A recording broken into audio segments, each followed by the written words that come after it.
प्रधानमन्त्री बनेर बालुवाटार छिर्नु भएको छ। खास तपाईँ बालुवाटारलाई पछ्याउनुहुन्छ कि बालुवाटारले तपाईँलाई पछ्याउँछ? यो अवसर त अरूले बिरलै पाउँछन् फेरि। त्यस्तो छैन, अरूले पाएका छन्, नपाएका होइन। अरू भोलि पाउला नि, के भयो र त्यो?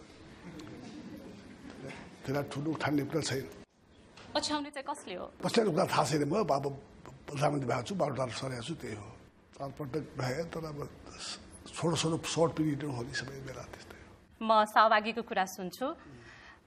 नाम पर्यो तारा प्रसाद त्रिपाठी हो मेरो थर, जिल्ला काभ्रे पलाञ्चोक कोशी देखा हो घर।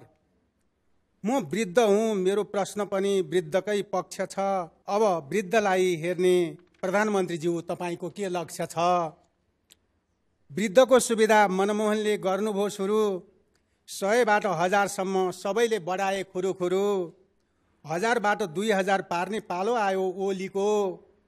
तपाईँबाट वृद्धले गर्ने आशा के हुन्छ अब भोलिको?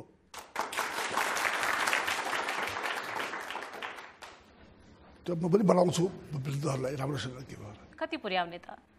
पर्सेन्ट डबल गर्ने मन छ, हेरौँ के हुन्छ। डबल भन्यो भने त 4000 पुग्ने भयो। पेन्सन त्यो 5-4000 ठिकै हो। नेपालको भाउ बढेको छ, महँगी छ।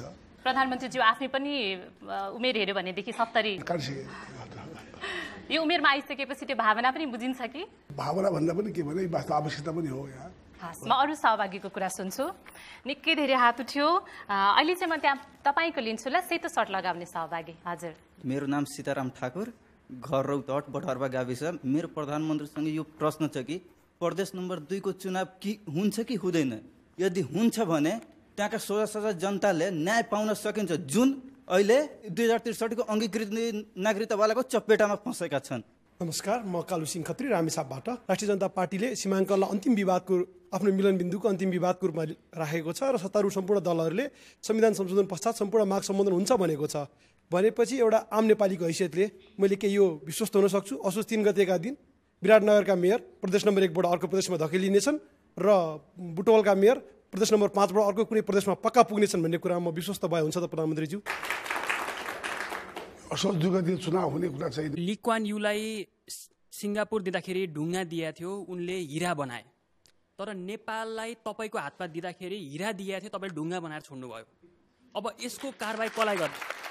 र अर्को ऐतिहासिक प्रश्न, सिङ्गापुर, अमेरिका, चाइना, बेलायत सबै प्रधानमन्त्रीहरू देशका अति उत्कृष्ट विद्यार्थीहरू मात्रै प्रधानमन्त्री भएको छन्। एउटा उदाहरणको लागि बेलायतको विगत 70 वर्षदेखि सम्पूर्ण प्रधानमन्त्रीहरू अक्सफोर्ड विश्वविद्यालयका छन्।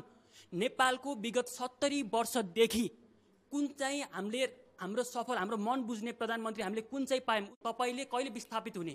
अति निराश भइसक्यौँ हामी। 4चोटि 5चोटि प्रधानमन्त्रीको लागि मात्रै प्रधानमन्त्री होइन, जनताको लागि प्रधानमन्त्री तपाईँ कहिले हुने? हेर्नुहोस्, नेपालमा चाहिँ जस्तो विद्यालय छ त्यही पढ्ने हो नि।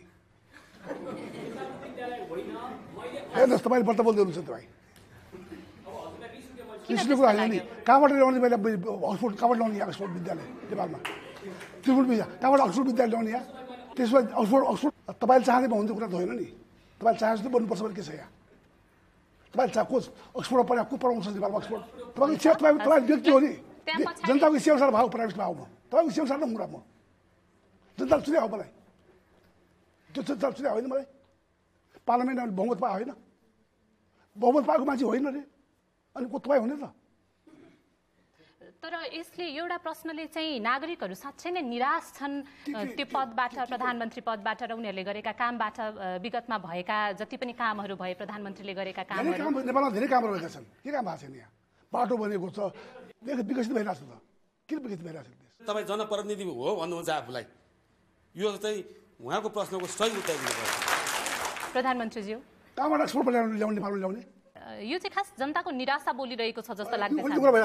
हजुर, महाभियोग लगाइएका लोकमान सिंह कार्कीलाई कारबाही गर्नको लागि तपाईहरुले खुट्टा कमाउनु भएको छ। यो तपाईहरुको कस्तो प्रजातान्त्रिक पारा हो प्रधानमन्त्रीज्यू? हेलो सब प्रधान सुशीला कार्कीको सम्बन्ध हामीले महाभियोग फिर्ता लिएका हुनाले यस सम्बन्धमा के बोल्न चाहन्न। उहाँले काम कारबाही गर्न नपाउने भए पछाडी फिर्ता लिनुको कारण चाहिँ के हो त नि? अब के कुरा भयो होला नि त फिर्ता लिएर त्यो भन्न चाहन्न अहिले म त्यो। तर फिर्ता लिनुपर्ने महाअभियोग दर्ता चाहिँ किन गरेको? के कुरा थियो गरियो फिर्ता लियो के भयो त त्यो? त्यसो भए त्यो आरोप झुट्टा हो? आरोप के कुरा अब के भित्र के कुरा हुन्छ नि? उहाँले एउटा शब्द भन्नुभएको थियो त्यहाँनिर नेताहरूले कस्तो केटाकेटी खेले जस्तो काम गरेको भनेर। केटाकेटी खेलेको काम गरे हो कि राजनीति त्यस्तै हो केटाकेटीको खेल जस्तो? खेले जस्तो छ, केटाकेटी खेलेकै होइन। अनि के गरे त? त्यसले धेरै कुरा भएको छ, त्यसले किन भएको छैन? के भयो भनिदिनुहोस् न, त्यो आरोप झुट्टा हो उसो भए? के सहमति भएर फिर्ता लिएको भयो? के भएको थियो त्यो मैले भन्न चाहन्न म यहाँ। अलिकति भनिदिनुहोस् न, थोरै मात्रै। जबरजस्ती गर्न पाइन्छ? जबरजस्ती होइन, अनुरोध मात्रै हो। यो विषयमा केही भन्न खोज्नु भयो हो? प्रधानमन्त्रीज्यूलाई चुनाव सक्सेस गर्नुभएको पहिला शुभकामना। म राममाया लामिछाने, पेसाले कानुन व्यवसायी पनि हो। सुशीला कार्कीलाई महाभियोग लगाउँदै गर्दा निवेदकको तर्फबाट निवेदनको मार्फतबाट फिर्ता लिने संवैधानिक व्यवस्था नै छैन। सुशीला कार्कीमाथि लागेको आरोपको बारेमा उहाँले आफ्नो निट एन्ड क्लिनको चिट लिने अवस्था अथवा सुनवाईको मौका पनि सदनमा पाउनु भएन। त्यो संविधानको विपरीत गएर कुन बाध्यात्मक परिस्थिति पर्यो जुन नेपाली काङ्ग्रेसलाई संविधान विपरीत गएर निवेदकलाई निवेदन फिर्ता गरेर फिर्ता लिनुपर्ने बाध्यात्मक परिस्थिति आयो? जानकारी पाउनु पाए राम्रो हुन्थ्यो। मिल्छ भने यसको लागि एन्सर पाऊँ भन्ने अनुरोध। धन्यवाद। संविधान विरोधी हो कि संविधान अनुकूल हो भन्ने कुरा तपाईँले मैले भन्ने कुरा होइन। यो हेर्नुहोस्, संविधान अनुकूल हो भन्ने कुरा त संसदले मानिसकेपछि त हामी को हौँ भन्ने। अहिले तपाईँको नेतृत्वमा गठन भएको मन्त्रीमण्डलमा महिला सहभागिता छैन। तपाईँको सोचाइ महिलालाई फुलमाला मात्रै पहिराएर राख्ने हो कि कार्यकारिणी अधिकार महिलालाई दिने हो? कहिलेसम्म हामीले प्रथम महिला प्रधानमन्त्री भएको देख्न पाउँछौँ?